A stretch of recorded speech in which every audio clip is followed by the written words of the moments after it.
नाज़िन कंधकोट जे दुरानी महर जे कच्चे वारे इलाइक़े में मुग़वियुनि जी बाज़ियाबी लाइ ऑपरेशन दौरान मुक़ाबले में 2 ॾोहारी शमशू जागीराणी ऐं अयाज़ जागीराणी मारिजी विया आहिनि। उन हवाले सां अपडेट करे रहियो आहे मेराठी जो रिपोर्टर गुलाम रसूल मेराणी। जी गुलाम रसूल, छा अपडेट साईं?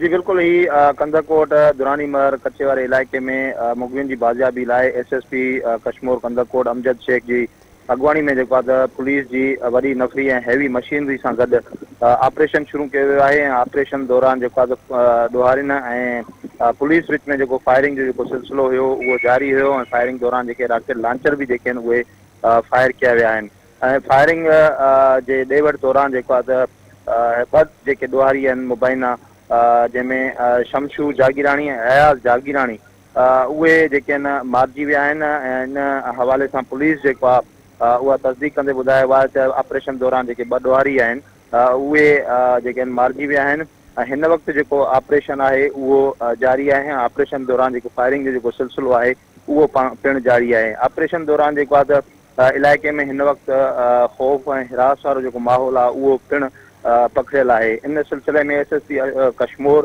अमजद शेख सां जॾहिं राब्तो थियो उनजो चवणु आहे त ही ऑपरेशन मुग़वियुनि जी बाज़ियाबी लाइ बदनाम ॾोहारी जीअन जागीराणी जे टोले ख़िलाफ़ ही ऑपरेशन कयो वियो आहे ऐं हिन ऑपरेशन में 2 ॾोहारी उहे मारिजी विया आहिनि ऐं हीउ ऑपरेशन मुसलसल जारी आहे ऐं हुनजो इहो चवणु आहे त मुग़वियुनि जी बाज़ियाबी ऐं ॿियनि ॾोहारी आहिनि उन्हनि जी गिरफ़्तारी ताईं ही ऑपरेशन जारी रखियो वेंदो। जी गुलाम रसूल, जी मेहरबानी।